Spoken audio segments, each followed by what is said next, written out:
Hi everyone, welcome back. Welcome back to Magazine Monday.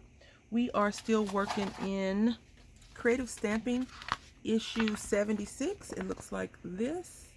And today we're going to be making this card, or a rendition of that card. I've already made two, but I thought we could make one together. So I have the card front and I have the card base, and this card base is from this card box Together for Christmas, pink paisley, and I got it for $5 from one of the, Ross or something like that. So we have this and we have that, and now let's go ahead and get to stamping. I chose to use the larger house versus the small house. So let's just remember that if you use a larger size, it's going to be a little bit harder to maneuver. So the first thing we're going to do is put down our scallop, or we're using washi tape.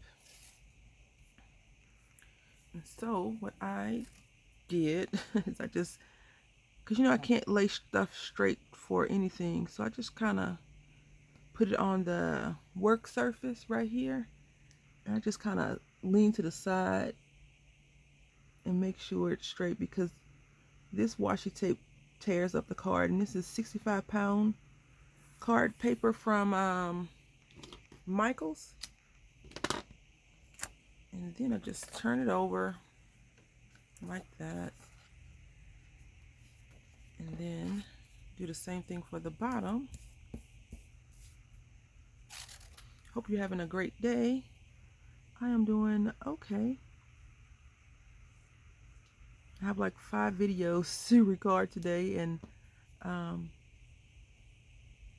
don't know if that's gonna happen, because I seem to be zoning out. I had to return some emails, and I try in the morning time. It depends on what time I wake up. I try to respond to the YouTube video message comments sometimes. Like I was way behind a few weeks ago, and I don't like to be that far behind. So I like to try to respond. I try to respond the same day, or at least the next day, but I was behind. I told you January was a rough month for me. So now I'm just burnishing this down to make sure that the glue is really, that little adhesive that's on the back, it's really sticking down to the paper. So now this is the part that I really don't recommend doing, is what I did first, but I was successful in the first 2 attempts, so hopefully I can be successful in the last attempt, which is stamping this without making a big mistake, right? Have you all been to Hobby Lobby lately to jump on those clearance deals? They have I've been going to Hobby Lobby every day, not for the clearance stuff, but I've been looking for stuff. Like every day I go and I'm like, okay, like the first time I was looking for beading, jewelry making stuff, right? But I always go to all the sections that I like, which is the paper crafting section, as well as the jewelry making section, and the fabric section, and the painting area. So all the like hands-on stuff basically. All right, so now what we're gonna do is we're gonna just come and find like a halfway mark, I guess, and we're going to stamp it. And I'll show you why I'm doing that in a second. Besides it being like on the actual project that we're going with, it makes more sense to do this because this is a larger house than the other house that we use that's on the project. It's a slimmer house that has like half of that. So I need to do it this way to get more houses on the picture. I realize that now. Sometimes you got to go with what the creators intended for you to do.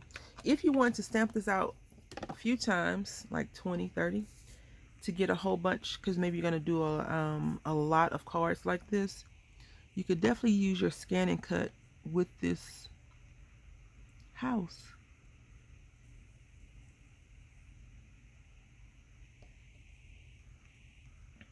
And I'm just hoping that I have the houses lined up at the bottom. That's why I'm hoping for.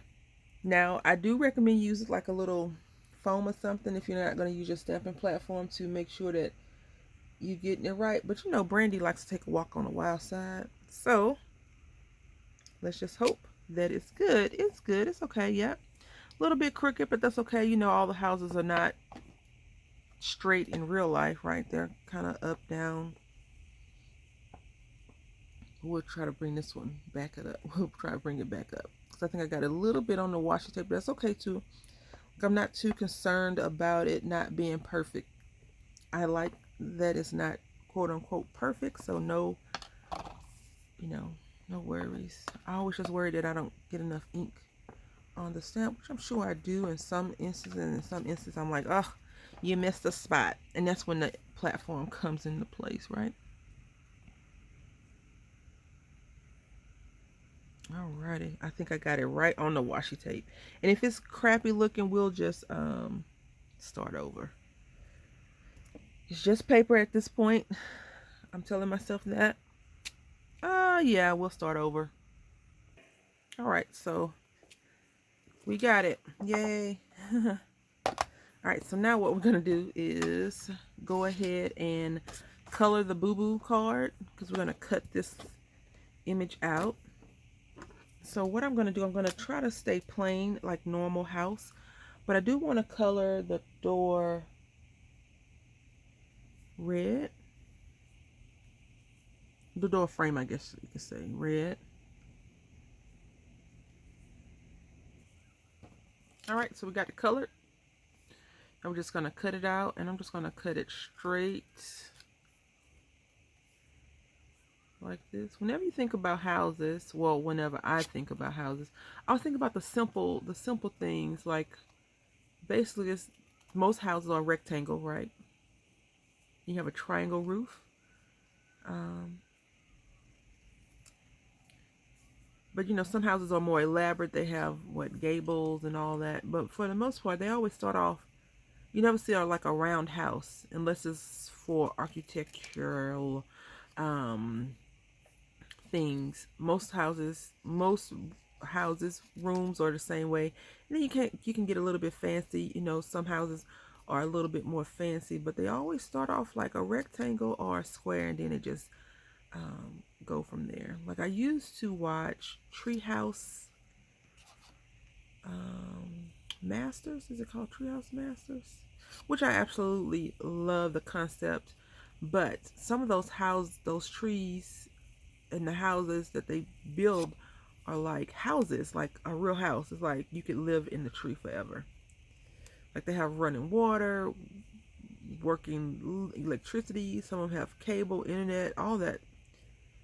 And it just makes me think that, you know, sometimes more is not always good. But if it's a kid's tree house, you know, it's just a little rectangle shaped box on a tree, a good sturdy oak tree, right? We have a tree in our yard. It is the most pitiful thing I've seen in the history of trees. It doesn't rain here much, so our tree is just horrible looking. I told the big room, I said, you got to get up there and prune it. He's like, a prune? I was like, do we need to get a yard, man? All right, so here we go with our base.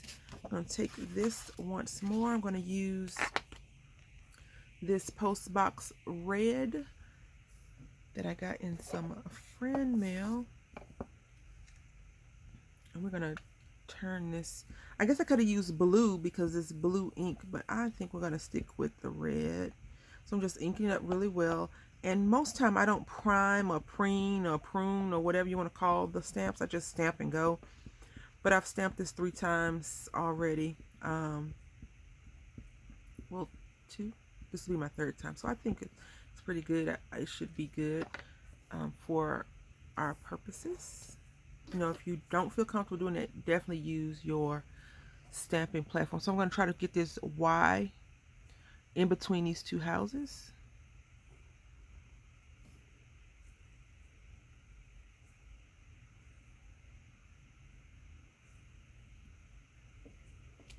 There we go.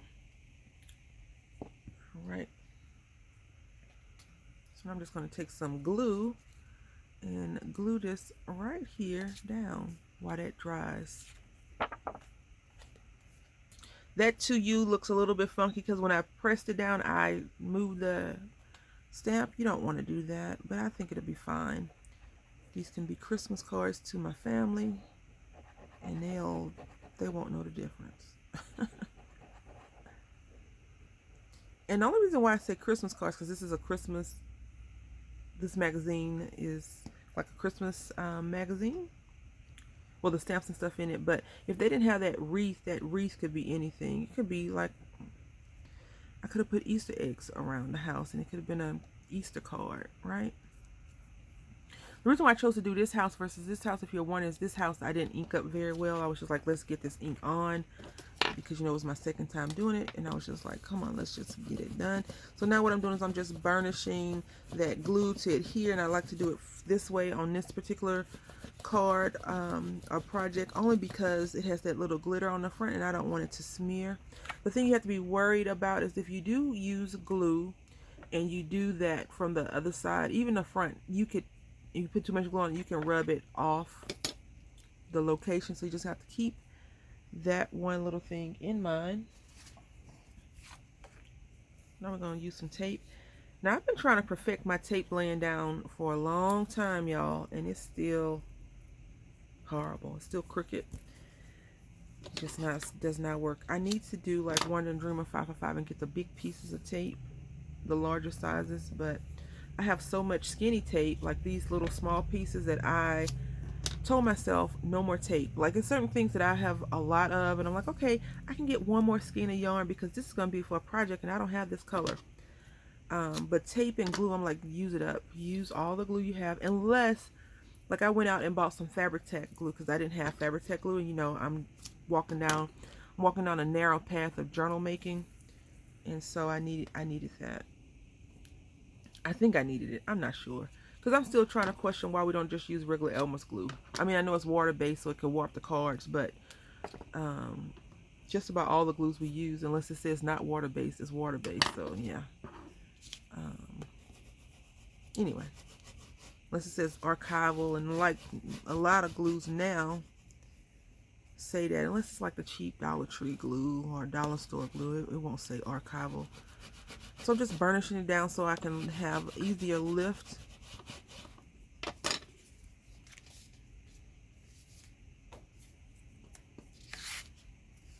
Alrighty, let's see something really quickly.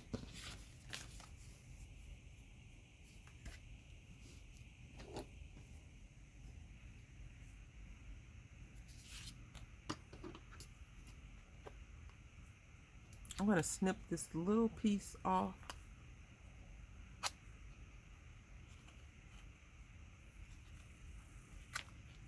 Alright. I don't like to have hangovers unless it's supposed to be like a hanging, you know, hanging from the side. I normally don't like to have the things hanging off.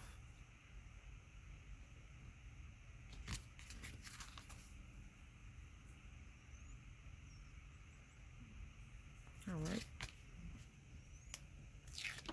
You know, if you don't have a fingernail, you can use your scissors or your little picker tool. In this case, the nails are growing back and it's time to chop them off again. My little one is into getting his back scratched. I don't know why. And he's like, your nails, mommy. I tell you this every time, right? But he's always like, your nails, they grew back. I'm like, son. And I don't even know if his back really itches, but his dad, like, he's like, can you scratch my back for me? I'm like, I bought you a back scratcher for a reason. That little smudge. Alright, so I'm going to turn this over and burnish it down. And try to erase that little smudge. I don't know if it's ink or not. But I do have some black stuff all over my hand, so I don't know what's going on with that. Alrighty, so this is the card that I did previous. They're all blank on the inside. And this is a little bit better material than the Michaels, because it's not that like texture piece or anything like that. So I feel like these are a lot more sturdier. They're still kind of flimsy, but they're not as flimsy as the Michael's Hot Buy. So this is the one we did together, and these are the two that I showed you what we're going to do with. So I want to say thank you all for watching. I hope that you have enjoyed. Until next time, happy crafting.